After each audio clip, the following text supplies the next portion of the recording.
हम बात कर रहे थे जितने भी हमने पुराने प्रीवियस ईयर के क्वेश्चंस थे उनके बारे में हमने डिस्कस किया था, तो इन्हीं क्वेश्चंस के आगे हम कंटिन्यू करेंगे और नेक्स्ट क्वेश्चंस की तरफ बढ़ते हैं। कुछ क्वेश्चंस हमने लास्ट क्लास में अपने डिस्कस कर लिए थे। ये सभी क्वेश्चंस हमारे फूड एंड न्यूट्रिशन से रिलेटेड हैं और जितने भी हमारे लास्ट ईयर के एग्ज़ाम्स थे, चाहे वो कोई भी एग्ज़ाम हो, पीजीटी हो, टीजीटी हो, यूपीएचएससी या फिर आपका जो ये नेट और सेट होते हैं, ये वाले एग्ज़ाम्स में जो क्वेश्चन से मुझे मिले मैंने सब इसमें इंक्लूड किए हैं। ठीक है, तो इसी में हम आगे चलते हैं, कंटिन्यू करते हैं अपनी सीरीज़ को।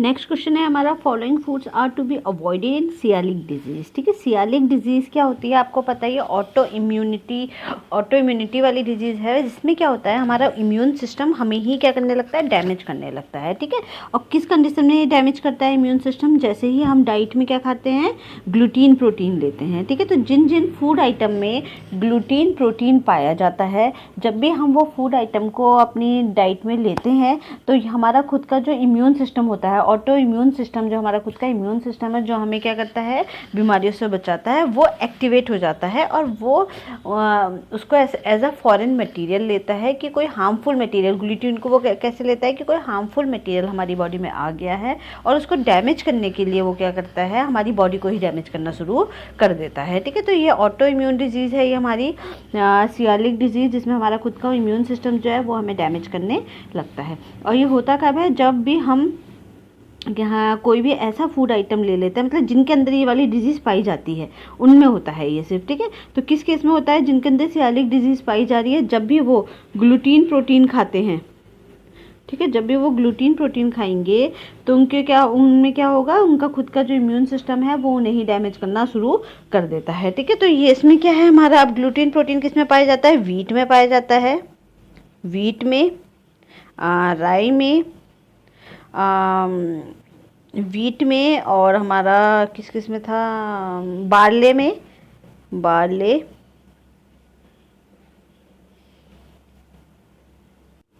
तो हमारे ग्लूटीन प्रोटीन किस किस में पाया जाता है, हमारे राई में पाया जाता है, बीट में पाया जाता है, बार्ले में पाया जाता है, ओट्स में पाया जाता है। ठीक है, जनरली इन 4-5 चीज़ों में हमारा ग्लूटीन प्रोटीन पाया जाता है। तो हमें क्या करना होता है, अपनी डाइट से, अगर किसी को सियालिक डिजीज़ है तो उसको अपनी डाइट से ये 4-5 आइटम जो है वो हटाने होंगे। ठीक है, तो इसमें आप देखोगे तो अगर हम देखें तो वेजिटेबल पुलाव किसका बनता है, चावल का बनेगा और ज़्यादा से ज़्यादा सब्जियां बनेंगी। ठीक है, वेजिटेबल पुलाव में चावल होंगे और सब्जियां होंगे, तो इसको तो हम खा सकते हैं क्योंकि ना तो चावल में ग्लूटीन प्रोटीन पाया जाता है, ना ही सब्जियों में पाया जाता है। ठीक है, तो ये क्या कह रहा है, क्या हमें अवॉइड करना है, तो इसको अवॉइड नहीं करना है हमने ये वाले को। ठीक है, इसको अवॉइड नहीं करना है, ये ठीक है। सूजी उपमा, ठीक है, सूजी में अगर आप देखोगे तो सूजी किसकी बनती है, वीट की बनती है। ठीक है, वीट की बनती है और वीट में क्या पाया जाता है, ग्लूटीन प्रोटीन पाया जाता है। ठीक है, तो हमें एक तो ये अवॉइड करना है। ठीक है, पिज़्ज़ा, ठीक है, पिज़्ज़ा हमारा हो गया, माल्टेड बेवरेजेस हो गया, वेजिटेबल पकोड़ा हो गया। ठीक है, तो माल्टेड बेवरेजेस हमारी किससे बनती है, ये बनती है हमारी बार्ले से। ठीक है, किससे बनती है, बार्ले से। माल्टेड बेवरेजेस हमारी किससे बनती है, बार्ले से बनती है। और हमारा पिज़्ज़ा बेस हमारा किससे बनेगा, ये भी हमारा वीट से बनता है। सूजी उपमा हो गया, पिज़्ज़ा बेस हो गया और माल्टेड बेवरेजेस हो गया। तो ये 3 चीज़ें ऐसी हैं जिसमें क्या पाया जाएगा, ग्लूटीन प्रोटीन पाया जाता है। वेजिटेबल पुलाव और वेजिटेबल पकोड़ा में ग्लूटीन प्रोटीन नहीं पाया जाता। तो किसी को अगर सियालिक डिजीज़ है तो वेजिटेबल पुलाव और वेजिटेबल पकोड़ा वो खा सकता है, लेकिन सूजी उपमा, पिज़्ज़ा और माल्टेड बेवरेजेस वो नहीं खा सकता है, क्योंकि इन तीनों में क्या पाया जाएगा, इन तीनों में हमारा ग्लूटीन प्रोटीन पाया जाता है। ठीक है, तो ये इसके ऑप्शन हमारे पास क्या होंगे, सूजी उपमा, पिज़्ज़ा और माल्टेड बेवरेजेस। ठीक है, 3 चीज़ें वो अवॉइड करेगा, यानी कि इसका जो नीचे कोड है 2nd, 3rd और 4th इसका आंसर होगा। ठीक है, ग्लूटीन इंटॉलरेंस भी हम इसे बोलते हैं, सियालिक डिजीज़ को हम क्या बोलते हैं, ग्लूटीन इंटॉलरेंस भी बोलते हैं। ठीक है, ये इसका दूसरा नाम है ग्लूटीन इंटॉलरेंस, क्योंकि क्या होता है, सियालिक डिजीज़ किससे रिलेटेड होता है, हमारे ग्लूटीन प्रोटीन से रिलेटेड होता है। ठीक है, तो ये क्वेश्चन था। इसके आगे नेक्स्ट है हमारा following fat is the richest source of MUFA. अब इनमें से हमारा म्यूफा का रिचेस्ट सोर्स कौन सा है, ठीक है। म्यूफा का रिचेस्ट सोर्स कौन सा है, म्यूफा क्या होता है, म्यूफा होता है मोनो अनसैचुरेटेड फैटी एसिड। तो म्यूफा क्या है, म्यूफा हमारा क्या है, मोनो अनसैचुरेटेड फैटी एसिड, ठीक है। आपको पता ही है हमारे पास कितने तरह के फैट्स होते हैं, 2 तरह के होते हैं। एक है हमारा सैचुरेटेड फैट, एक है हमारा सैचुरेटेड फैट, और दूसरा है हमारा अनसैचुरेटेड फैट, ठीक है। अनसैचुरेटेड फैट, दूसरा है हमारा अनसैचुरेटेड फैट, ठीक है। सैचुरेटेड और अनसैचुरेटेड फैट। तो हमारा अनसैचुरेटेड फैट में हमारे पास कितने पाए जाएंगे, 2 पाए जाएंगे। अनसैचुरेटेड फैट में हमारे पास 2 पाए जाते हैं, एक है म्यूफा और एक है प्यूफा, ठीक है, प्यूफा। तो म्यूफा भी क्या है, मोनो अनसैचुरेटेड फैटी एसिड और हमारा पॉली अनसैचुरेटेड फैटी एसिड, ठीक है। तो ये हमारे इसमें 2 तरह के पाए जाते हैं फैट्स के अंदर। तो इसमें से अगर हम देखें तो हमारा म्यूफा किस में सबसे ज़्यादा पाया जाएगा, ठीक है। किस में सबसे ज़्यादा पाया जाएगा, सनफ्लावर ऑयल में पाया जाता है, सोयाबीन ऑयल में पाया जाता है, या कोकोनट ऑयल में पाया जाता है, या फिर ऑलिव ऑयल में पाया जाता है। तो इसका आंसर क्या होगा हमारा, ऑलिव ऑयल, ठीक है। इसका आंसर है ऑलिव ऑयल, क्योंकि हमारा जो म्यूफा है सबसे ज़्यादा ऑलिव ऑयल में पाया जाता है, ठीक है। सब पाए सभी जाते हैं, लेकिन जो सबसे ज़्यादा मात्रा में रिचेस्ट सोर्स कौन है, ऑलिव ऑयल है, ठीक है। बाकी भी पाया जाएगा उसमें, लेकिन सबसे ज़्यादा क्या पाया जाएगा, हमारा म्यूफा, ठीक है। इसके अलावा म्यूफा में अगर म्यूफा आया है तो म्यूफा में एक तो ऑलिव ऑयल लगा सकते हो, दूसरा लगा सकते हो मस्टर्ड ऑयल, जो सरसों का तेल होता है, ठीक है। ये 2 चीज़ें जो होती हैं हमारी म्यूफा में रिचेस्ट होती हैं। तो या तो ऑलिव ऑयल आता है एग्जाम में, या फिर मस्टर्ड ऑयल आता है। तो अगर ऑलिव ऑयल और मस्टर्ड ऑयल आया तो सीधा आंसर आपका क्या है, म्यूफा, ठीक है। तो ये नेक्स्ट है हमारा, अब ये क्वेश्चन हो गया। नेक्स्ट है हमारा फॉलोइंग आता है essential amino acid. Essential amino acid सबको पता है, अमीनो एसिड 2 तरह के होते हैं, एक है हमारा इसेंशियल और एक है non essential. Essential amino acid क्या होते हैं, जो अमीनो एसिड क्या होते हैं, जिनसे मिलकर के प्रोटीन बनता है, ठीक है। प्रोटीन की सबसे छोटी यूनिट क्या है, हमारी अमीनो एसिड, ठीक है। प्रोटीन की सबसे छोटी यूनिट अमीनो एसिड है। जिसने डाइजेशन वाला वो नहीं देखा है वो देख लेना, उसमें मैंने बताया कि अमीनो एसिड होते क्या है, ठीक है। तो इसमें हमारा क्या है, अमीनो एसिड के, अब हमारे पास अमीनो एसिड 2 तरह के होते हैं, एक है इसेंशियल अमीनो एसिड और एक है non essential amino acid. Essential amino acid वो होते हैं जो हमारी बॉडी में खुद नहीं बन पाते, हमें डाइट के थ्रू उनको लेना होता है, ठीक है। और नॉन इसेंशियल अमीनो एसिड्स कौन से होते हैं, जो हमें डाइट में लेने की ज़रूरत नहीं है, वो हमारी बॉडी में खुद ही बन जाते हैं। तो अब हमारे पास जनरली क्वेश्चन आता है, अभी मैंने ICR का एक एग्जाम दे के आई थी, उसमें सेम यही क्वेश्चन उन्होंने दिया था। ICR नेट का दिया था, ASRB का, तो उन्होंने सेम यही क्वेश्चन उसमें दिया हुआ था, जिसमें उन्होंने पूछा था कि इसेंशियल अमीनो एसिड का नाम उन्होंने पूछा था, ठीक है। लेकिन उन्होंने इन्फेंट के लिए पूछा था। तो मैंने अभी हम प्रोटीन पढ़ेंगे तो उसमें मैं पढ़ाऊंगी कि हमारे पास इसेंशियल अमीनो एसिड कितने तरह के होते हैं। उसी में से है हमारा, आप देखो इसमें कौन कौन से हैं इसेंशियल अमीनो एसिड। एक तो ट्रिप्टोफैन हो गया, वेलिन हो गया, लाइसिन हो गया, ल्यूसिन हो गया, सेरीन हो गया और एलानिन हो गया, ठीक है। इसमें से अगर हम देखें तो हमारे पास जो इसेंशियल अमीनो एसिड है, एक तो ट्रिप्टोफैन है, लाइसिन है, ल्यूसिन है, 3 है हमारे, ठीक है। Tryptophan, lysine, leucine. तो अगर हम इसमें देखेंगे, हमें चेक करना है, तो सबसे पहला आंसर क्या है, ट्रिप्टोफैन। दूसरा है हमारा, अच्छा वेलिन भी है, सॉरी, वेलिन, लाइसिन और ल्यूसिन, ठीक है। 4 हमारे इसके आंसर हैं, ठीक है। नहीं तो ये सब, और बाकी बाकी के जो इन्होंने दे रखे हैं, जिसमें से हमारा है सीरीन और एलानिन जो है, ये हमारे नॉन एसेंशियल अमीनो एसिड हैं, ठीक है। नॉन एसेंशियल अमीनो एसिड या फिर conditionally non essential amino acid ये कहलाते हैं, ठीक है। तो ये हमारा इसका आंसर नहीं है। इसमें से एसेंशियल अमीनो एसिड कौन कौन से हो गए, ट्रिप्टोफैन, वेलिन, लाइसिन, ल्यूसिन, इस तरीके से हमारे पास 10 एसेंशियल अमीनो एसिड होते हैं, जिनके नाम हमको पढ़ने हैं, ठीक है। नेक्स्ट है हमारा following are non conventional novel food develop for nutritional security.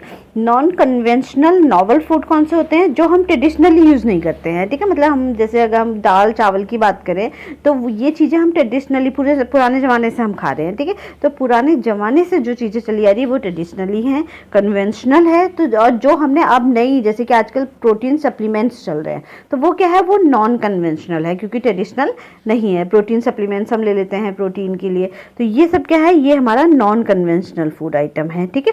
तो इसमें क्या है, following are non conventional novel food developed for nutritional security. तो इसमें से नॉन कन्वेंशनल हमारा क्या है, तो नॉन कन्वेंशनल के लिए एक तो लीफ प्रोटीन कंसंट्रेशन है, लीफ प्रोटीन कंसंट्रेशन है। दूसरा है हमारा फर्मेंटेड फूड। फर्मेंटेड फूड तो हम पहले से कर रहे आ रहे हैं, जो हम ढोकला वगैरह यूज़ करते हैं वो कन्वेंशनल में हो गया, ठीक है। ब्लू ग्रीन एल्गी हो गया हमारा, स्प्रूलिया, और हमारा टेक्सचर्ड सोय प्रोटीन और एमाइलेज रिच फूड, ठीक है। तो अगर हम देखें तो इसमें से ये वाले जो हैं आंसर्स हमारे, जैसे टेक्सचर्ड सोय प्रोटीन हो गया, जो सोया प्रोटीन टोफू जो हम खाते हैं वो हमारा पुराना है, एमाइलेज रिच प्रोटीन हमारा पुराना है। तो हमारा आंसर क्या होगा, एक तो लीफ प्रोटीन कंसंट्रेशन होगा, दूसरा हमारा स्पिरुलिना हमारा ब्लू ग्रीन एल्गी, ठीक है ये, और थर्ड हमारा टेक्सचर्ड सोया प्रोटीन, ये हमारे जो है कन्वेंशनल में आएंगे, ठीक है। किस में आएंगे, कन्वेंशनल में आएंगे ये तीनों answer. Leaf protein concentration, texture spirulina और हमारा textured soya protein. Textured soya protein क्या होता है, जो हम सोया में से निकालते हैं, ठीक है। तो उसमें से हम निकालते हैं प्रोटीन को। तो ये तीन मेथड जो हैं ये हमारे नॉन कन्वेंशनल है, क्योंकि पुराने ज़माने में ये नहीं चलते थे, ये अभी अभी शुरू हुए हैं, ठीक है। अब नेक्स्ट है हमारा, इसमें हमें लिस्ट 1 से लिस्ट 2 को क्या करनी है, मैच करनी है।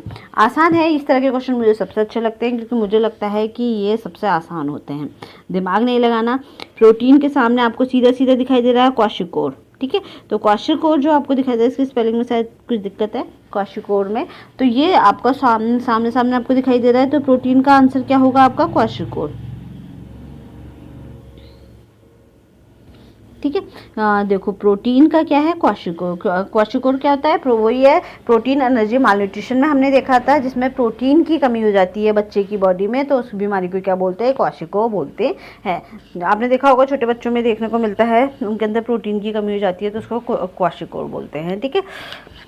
विटामिन ए की कमी से क्या होगा, वाइट डॉट स्पॉट, जो आपकी जो आईज हैं इसके ऊपर स्पॉट्स पड़ने लगते हैं और आपको क्या होगा, आगे जाकर के आप अंधे होने लगोगे, ठीक है। तो विटामिन ए की कमी से क्या होता है, वाइट डॉट स्पॉट होते हैं। विटामिन डी की कमी से क्या होगा, विटामिन डी की कमी से हमारा होगा ऑस्टियोमलेशिया, ठीक है। क्या होगा, ऑस्टियोमलेशिया। विटामिन डी की कमी से हमारा क्या होगा, ऑस्टियोमलेशिया। थायमिन की कमी से हमारा क्या होगा, बेरी, ठीक है ये है बेरी। थायमिन की कमी से हमें क्या होता है, बेरी कितनी तरह की थी, ड्राई बेरी और वेट बेरी, ठीक है। तो थायमिन की कमी से हमें क्या होती है, बेरी। थायमिन क्या है, विटामिन B1, ठीक है। इसकी कमी से हमें क्या होता है, बेरी होता है।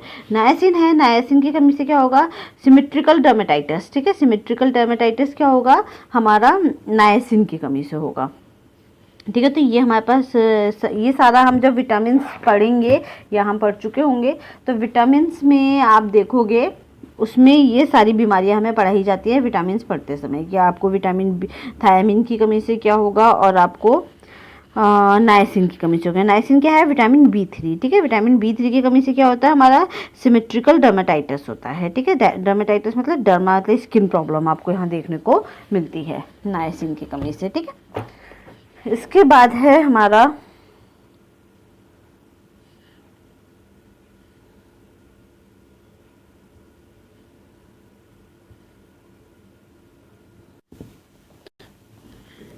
तो हमारा इसमें कोड क्या हो गया, प्रोटीन हमारा, प्रोटीन का ए का हो गया हमारा 3,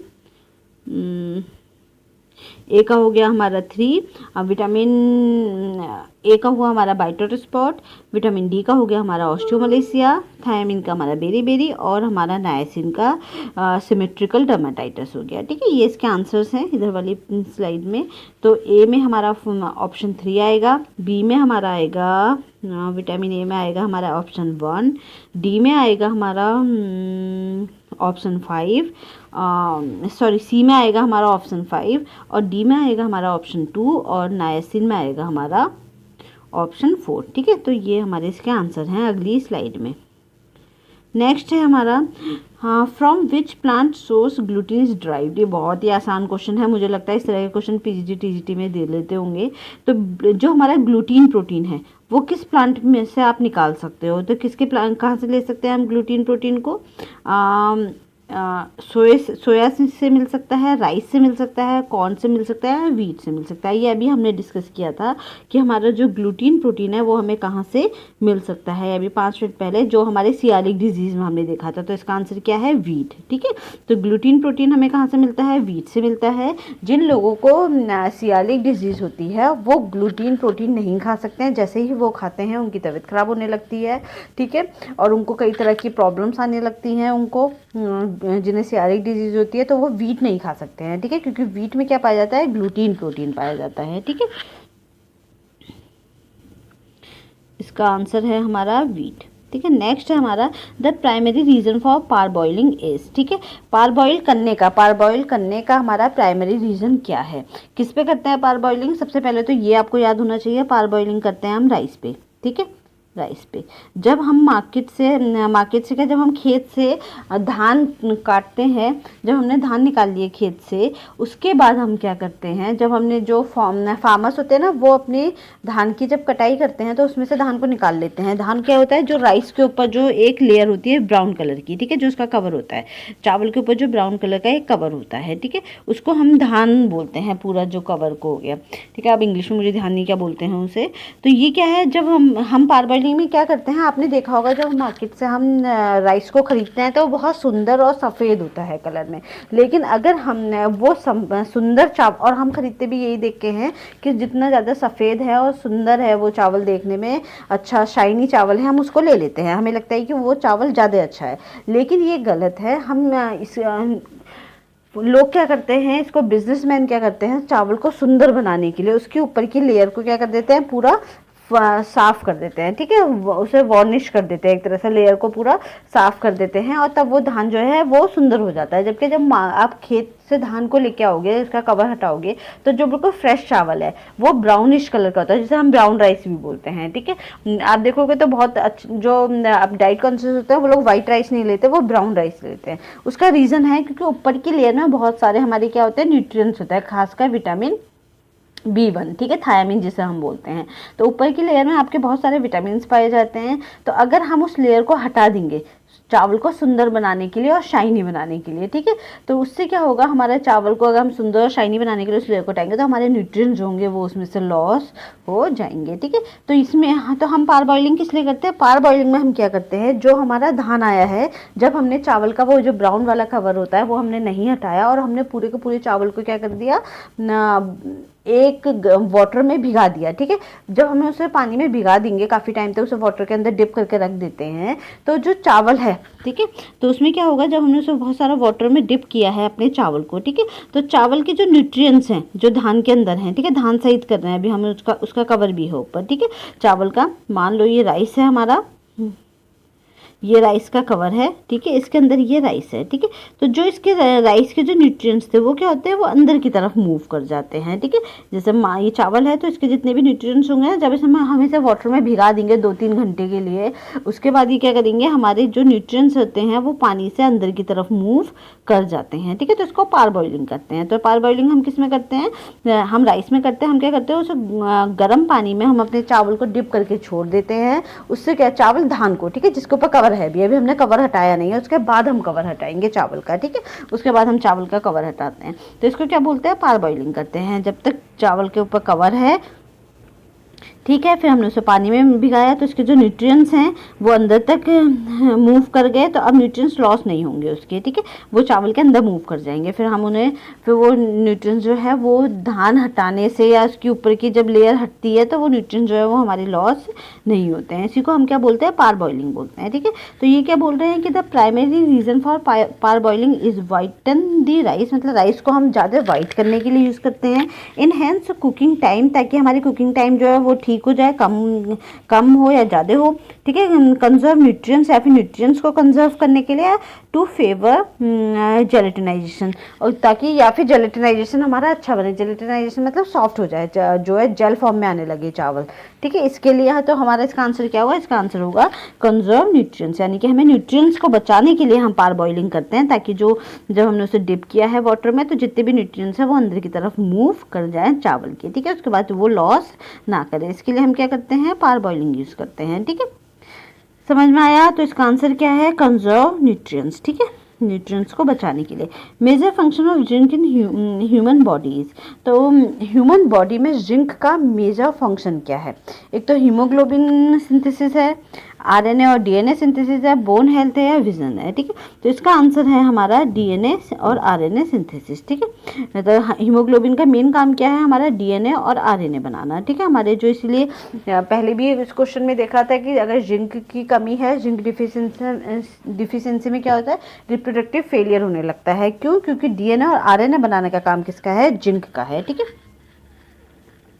इसका आंसर क्या होगा? डीएनए और आरएनए सिंथेसिस। एग्जाम में आया हुआ क्वेश्चन है कि जिंक का ह्यूमन बॉडी में मेन फंक्शन क्या है? तो डीएनए और आरएनए को बनाने का फंक्शन ये जिंक हमारा करता है, ठीक है। डीएनए क्या होता है? डीऑक्सी राइबो न्यूक्लिक एसिड, और आरएनए क्या है? राइबो न्यूक्लिक एसिड, ठीक है। तो ये दोनों क्या है? ये हमारे डीएनए में पाया जाता है। डीएनए कहाँ पाया जाता है? हमारे सेल्स में पाया जाता है, ठीक है, कोशिकाओं में पाया जाता है।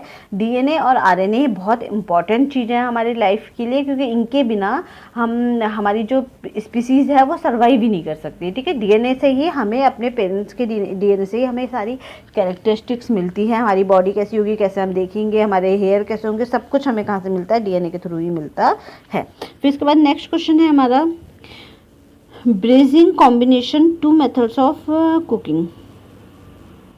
अच्छा, braising combination two methods of cooking.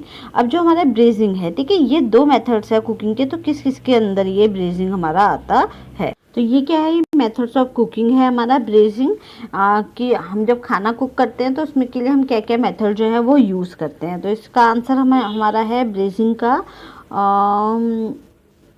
Blanching cum roasting, ठीक है। ब्लांचिंग का मतलब क्या है? ब्लांच फूड को हम कब करते हैं? हम क्या करते हैं? वाटर में कुछ देर गर्म वाटर में हम फूड को डाल करके छोड़ देते हैं, तो वो क्या हो गया? हमारा ब्लांचिंग हो गया, ठीक है। और रोस्टिंग क्या है? हमारा रोस्टिंग है हमारा जब हम भूनते हैं, ठीक है। तो इसमें हम दोनों मेथड को यूज़ करते हैं, ब्लांचिंग और रोस्टिंग को, ठीक है। तो ये हमारा ब्रेजिंग है। ये क्वेश्चन आया हुआ है ये कि ब्रेजिंग मेथड के अंदर हमारा क्या आएगा? ब्रेजिंग मेथड के अंदर हमारा ब्लांचिंग कम रोस्टिंग आएगा, ठीक है। ब्रेजिंग मेथड के अंदर हमारा कौन सा आता है? Blanching cum roasting. फिर नेक्स्ट है हमारा HDL is synthesised and secreted from. HDL जो हमारा बनता है ये कहाँ से सीक्रेट होता है? तो कहाँ से होता है? लीवर से होता है, ठीक है। HDL क्या है? High density lipoprotein. ज़्यादातर मैक्सिमम काम हमारा कौन कर रहा है? लीवर कर रहा है, ठीक है। तो हाई डेंसिटी लिपोप्रोटीन हमारा कौन बना रहा है? हाई डेंसिटी लिपोप्रोटीन कौन बनाता है? हमारा लीवर बनाता है। मतलब जितना भी फैट है वो कहाँ जाएगा?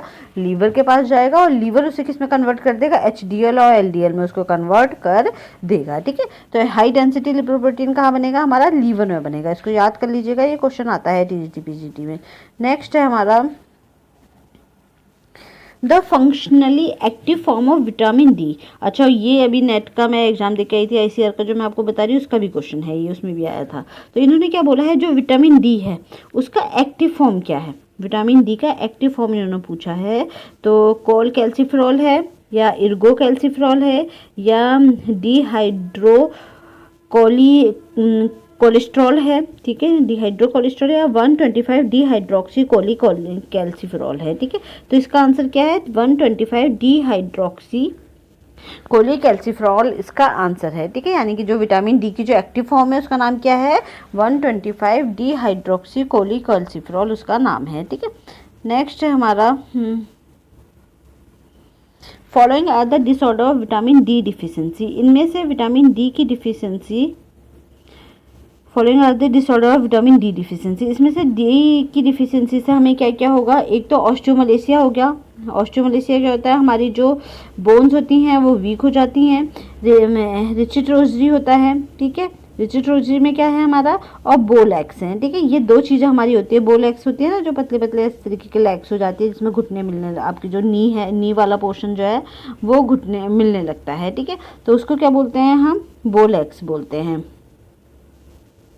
ठीक है। और रिचिड रोजरी में क्या होता है हमारा? इसमें जो आपकी जो चेस्ट की जो बोन होती है वो बीडिंग जैसी, वहाँ पे आपको क्या दिखाई देने लगती हैं? जैसे बीड्स होती है ना, मोतियों की माला जैसी चेस्ट की बोन आपकी हो जाती है। इसे हम पिजन चेस्ट भी बोलते हैं। पिजन मतलब पिजन चेस्ट भी हम इसको बोलते हैं, ठीक है।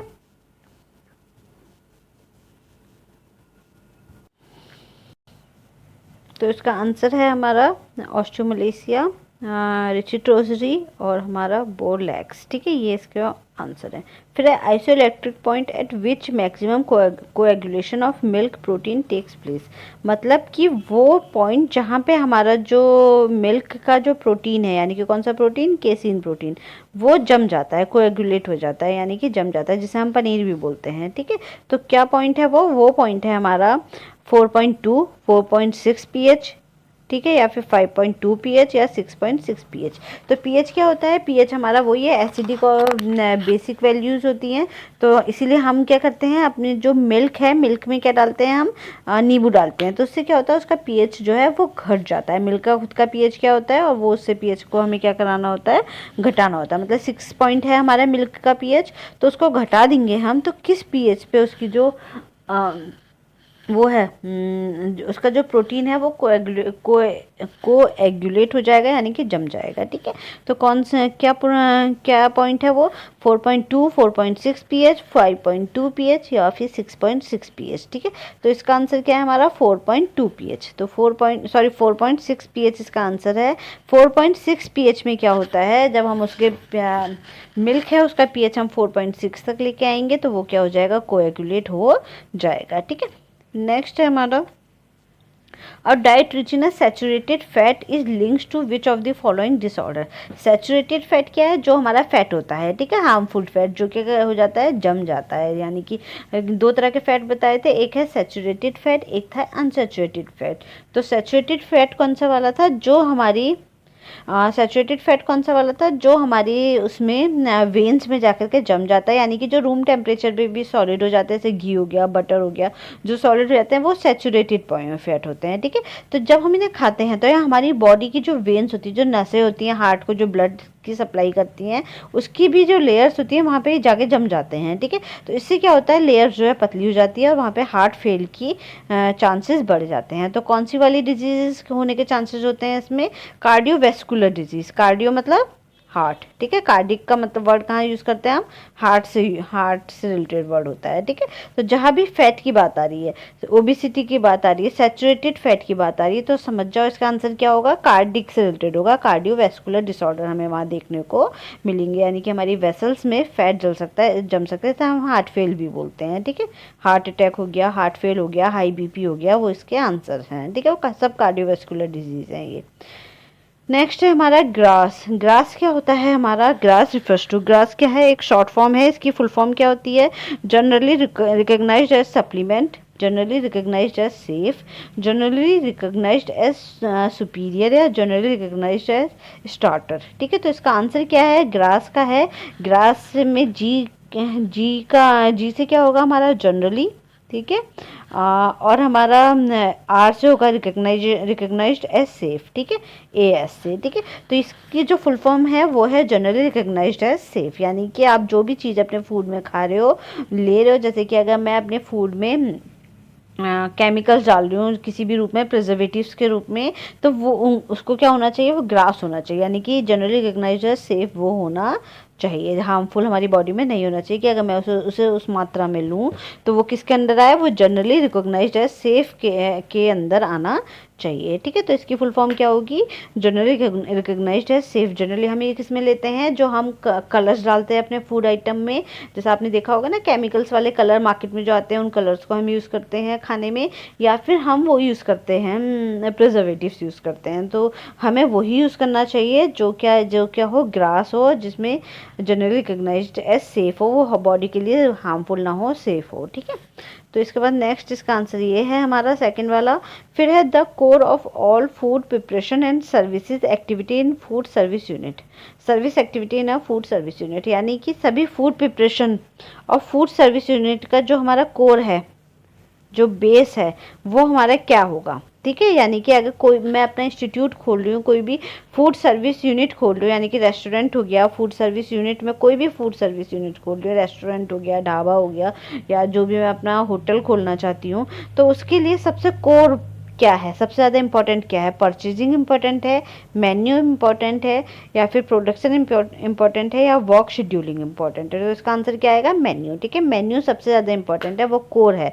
बिना मेन्यू के कोई भी फूड प्रिपरेशन या सर्विस एक्टिविटी हम फूड सर्विस यूनिट में नहीं कर सकते, क्योंकि जब तक मेन्यू नहीं होगा हमें पता ही नहीं होगा हमें खरीदना क्या है। ठीक है, प्रोडक्शन क्या करना है, हमारा वर्क शेड्यूल क्या है। तो ये तीनों किस पे डिपेंड करते हैं, मेन्यू पे डिपेंड करते हैं। जब मेन्यू होगा तभी हम पढ़ेंगे। ये हमने किस यूनिट में पढ़ा है, इंस्टीट्यूशनल मैनेजमेंट में हम पढ़ेंगे। ठीक है, फूड सर्विस मैनेजमेंट में हमें ये पढ़ना है। ठीक है, नेक्स्ट है हमारा, इसका आंसर हो गया मेन्यू। फिर नेक्स्ट है हमारा, which of the following food are produced by involving lactic acid fermentation. ठीक है, लैक्टिक एसिड फर्मेंटेशन में कौन कौन सा फूड बनता है कि जहाँ हम क्या करते हैं, लैक्टिक एसिड को फर्मेंट करते हैं। ठीक है, लैक्टोज से क्या बनाते हैं, लैक्टिक एसिड बनाते हैं, जैसे दही में बना रहे हैं। ठीक है, तो इसमें से क्या क्या बनेगा लैक्टिक एसिड फर्मेंटेशन से।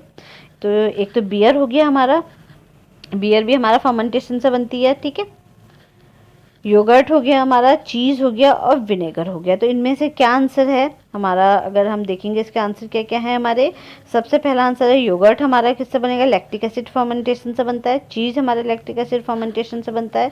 ठीक है, विनेगर और बियर इसका आंसर नहीं है। ठीक है, विनेगर और बियर हमारा इससे नहीं बनता है। ये हम क्या, इसमें लैक्टिक एसिड फर्मेंटेशन नहीं होता बल्कि इसमें सेल्फ फर्मेंटेशन होता है। इनको क्या करते हैं, हम सड़ा देते हैं। ठीक है, विनेगर वही जो आपने देखा होगा, गन्ने के जूस को एक डब्बे में बंद करके रख दो मटके में, साल भर तक उसको छोड़ो मत, तो वो अपने आप ही क्या बन जाता है, विनेगर या सिरका जिसे हम बोलते हैं वो बन जाता है। इसी तरीके से बियर के साथ भी हम करते हैं। लेकिन ये दो जो है हमारी योगर्ट और जो चीज़ है, इसमें हमें क्या देना होगा, लैक्टिक एसिड बनवाना होगा। ठीक है, लैक्टिक एसिड बनवाएंगे हम। तो लैक्टिक एसिड के लिए हम क्या देखते हैं, लैक्टोबैसिलस, हम इसमें बैक्टीरिया डाल देते हैं योगर्ट में और चीज़ में। ठीक है, या फिर विनेगर के थ्रू भी हम इसको बना सकते हैं। तो लैक्टिक एसिड बनाएंगे हम इसमें, भले ही किसी भी मेथड से बना रहे हो। फिर है, energy requirements during lactation are higher than during pregnancy.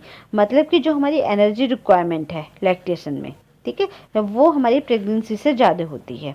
तो ये हमारा ट्रू है या फॉल्स है। और इसका रीज़न इन्होंने क्या बताया है, as the turnover of iron is greater during lactation because of the milk secretion. As the turnover of iron is greater than lactation because of milk secretion. यानी कि जो आयरन है वो हमारा लैक्टेशन में ज़्यादा बनता है, इसीलिए क्या है, हमें मिल्क सिक्रेशन में ज़्यादा चाहिए होता है। हमें क्या, एनर्जी रिक्वायरमेंट हमारी ज़्यादा होती है, क्योंकि पहला क्या बता रहा है, energy requirement during lactations are higher than during pregnancy. Pregnancy के दौरान हमारा जो लैक्टेशन पीरियड चल रहा है, ठीक है, प्रेगनेंसी से ज़्यादा हमें लैक्टेशन पीरियड में हमारा क्या है, एनर्जी रिक्वायरमेंट की ज़रूरत होती है। लेकिन दूसरा वाला क्या है हमारा, इसका रीज़न उन्होंने क्या दिया है, क्योंकि आयरन जो है वो ज़्यादा चाहिए होता है लैक्टेशन पीरियड में। ठीक है, तो इसलिए उसमें रिक्वायरमेंट बढ़ जाती है। तो इसका जो पहला वाला है वो तो ट्रू है कि एनर्जी रिक्वायरमेंट आपकी लैक्टेशन में ज़्यादा है प्रेगनेंसी के कंपेरिजन में। ठीक है, क्योंकि मिल्क सिक्रेशन में आपका जो है, जो हमें एनर्जी है वो ज़्यादा चाहिए होती है। तो ये तो ट्रू है कि आपके, अगर हम देखेंगे तो एनर्जी रिक्वायरमेंट जो है वो हमारी प्रेगनेंसी के कंपैरिजन में लैक्टेशन में ज़्यादा है। ठीक है, दूसरा रीज़न क्या बताया है, as the turnover of iron is greater during lactation because of the milk secretion. तो ये फॉल है, इससे हमारा कुछ भी लेना देना नहीं है। ठीक है, वैसे भी हमारा आयरन की ज़रूरत नहीं होती है बच्चे में, क्योंकि बच्चे में आयरन स्टोर होता है। ठीक है, डिलीवरी के टाइम पे। तो ये फॉल है और पहला वाला क्या है हमारा, ट्रू है। रीज़न फॉल है पर असर्शन हमारा क्या है, वो ट्रू है। ठीक है, the symptoms of kidney failure patients are GFR, glomerular filtration rate.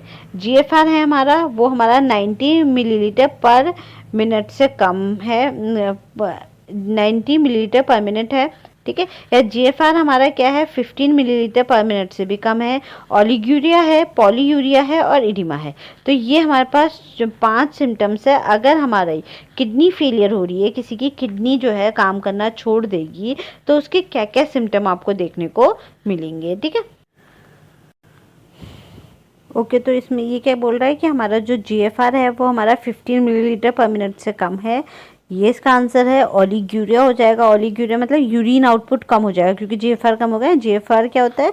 Filtration rate, ठीक है। जब फिल्टर ही नहीं करेगी किडनी तो खुद ही यूरिन कम हो जाएगा, तो क्या हो गया हमारा? ये ओलिग्यूरिया हो जाएगा, ठीक है। और इसके साथ साथ इडिमा हो जाएगा, क्योंकि बॉडी में क्या होगा?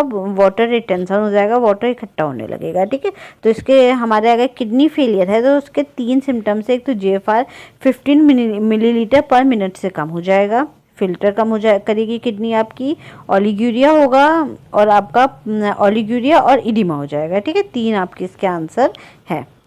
अब बाकी के हम कल नेक्स्ट क्लास में पढ़ेंगे। आज के लिए इतना ही काफ़ी है। बाकी का हमारा नेक्स्ट क्लास में हम नया कंटिन्यू करके इसी के आगे के क्वेश्चंस को हम सॉल्व करेंगे। Thank you everyone, have a nice day.